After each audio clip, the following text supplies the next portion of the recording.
মই উত্তৰটো এনেকে দিম যে আমাৰ CM ট্ৰিপল এৰ অৰ্থাৎ মুখ্যমন্ত্ৰীৰ আত্মনিৰ্ভৰ অসম আঁচনিৰ কেইবাটাও পৰ্যায় আছে। প্ৰথম আমি 25,000 যুৱকক 1 লাখকৈ টকা দিছিলো। তাৰ ভিতৰত 12,500 যুৱকে পৰৱৰ্তী 1 লাখ টকা পোৱাৰ বাবে উপযুক্ত হ'ল।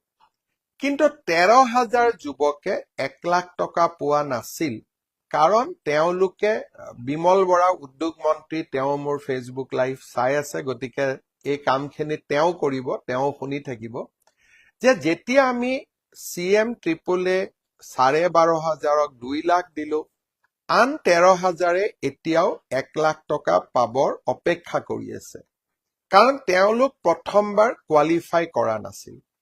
এতিয়া আমাৰ প্ৰথম কাম হ'ব অহা কেইটামান দিনৰ ভিতৰত এই 13,500ক আকৌ এবাৰ পুনৰীক্ষণ কৰা আৰু তেওঁলোকৰ যোনে 1 লাখ টকা পাবৰ বাবে যোগ্য তেওঁলোকক আমি আৰু 1 লাখ টকা দি 2 লাখ টকা সম্পূৰ্ণ কৰিব বিচাৰিম।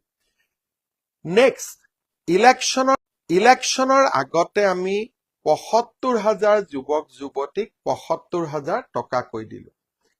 এতিয়া তেওঁলোকে এটা 3 দিনৰ ট্ৰেইনিং কৰি আছে।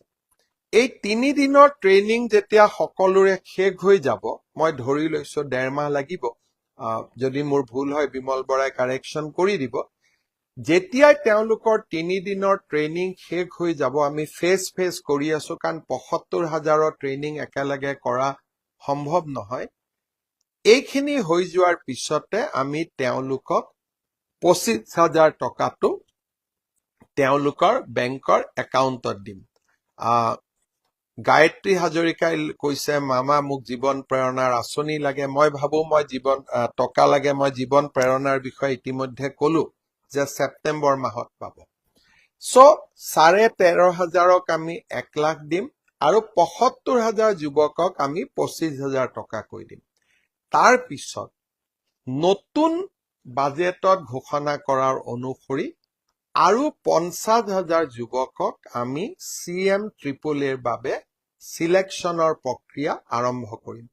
অকণমান ধৈৰ্য ধৰিব লাগিব, কিন্তু আমাৰ চৰকাৰে যিমানবিলাক প্ৰতিশ্ৰুতি দিছে, এইখন চৰকাৰে নিজৰ প্ৰতিশ্ৰুতিত যিমানলৈকে পাৰো আমি সদায় পালনৰ বাবে চেষ্টা কৰিম, যাতে আমাৰ কথা আৰু কামৰ মাজত মানুহে পাৰ্থক্য দেখা নাপায়। ইয়ে মোৰ প্ৰচেষ্টা, আৰু তেনেকৈ মই মোৰ ৰাজনৈতিক জীৱন আগবঢ়াই লৈ গৈ আছো আৰু তেনেকে আগবঢ়াই লৈ গৈ থাকিম।